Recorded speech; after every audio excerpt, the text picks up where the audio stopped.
Сәлем, қалдарыңыз қалай, көңіл күйлеріңіз қалай? Маған тіркеліп, лайк басып, қолдау көрсеткендеріңізге рахмет, Алла разы болсын. Қоңыраушаны басып қойыңыздар. Мен сіздерге бүгін даналардан жеткен ұлағатты сөздерден үзінді келтірейін. Адам қызғаныштан тез қартаяды, реніштен ауру пайда болады. Ашушаң, жүдегіш келеді.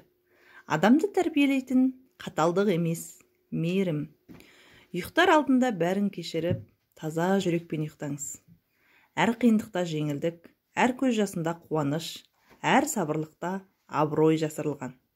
Бақыт жарыңыздың адалдығы, бала-шағаның амандығы, отбасының татулығы. Адам басына бақтың қонғанын білмейді, ұшқанын біледі. Ашу ақылсыздықпен басталып, өкінумен аяқталады. Өзгенің қателігін сынаған, өзінікін байқамайды. Бәрін түсіндіруге болады, бірақ бәріне емес. Сізге өсек айтқан адам, сіз туралы да өсек айтады. Бұны еш уақытта ұмытпаңыз. Ақылды адам біреудің кем-кетігін өзі түзеп жүреді. Ақымақтар біреудің кем-кетігін жіпке тізіп жүреді. Біреулер уақытты жеткізе алмай әлек, біреулер уақытты өткізе алмай. Сараң алғанына, жомарт бергеніне қуанады. Сөйлей беретіндер көп, сөйлей білетіндер аз.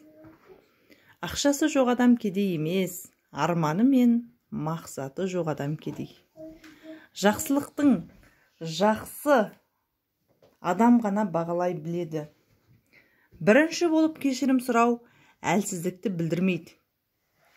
Егер жақсы өмір сүргің келсе, жақсы адамдарды ізде. Ал жақсы адам тапқың келсе, жақсы сөйлеп, жақсылық жаса. Басқалардың бақытына қуанып жүретін адам бір күні өзі де бақытқа жетеді. Біреу тірі жүрсе де жоқ сияқылды, біреу өліп қалса да бар сияқылды. Өмірдегі жеті керемет: көру, есту, сезу, сөйлеу, ойлау, қуану және сүю. Жаман жағыңды іздеген адам жақсы жақтарыңды еш уақытта көрмейді. Адамның көңіліне қарап сөйлеу адамгершіліктің белгісі. Айтылғанша сөзге сіз қожайынсыз, айтылған соң сөз сізге қожайын. Кешірімді екен деп ренжіте беруге болмайды.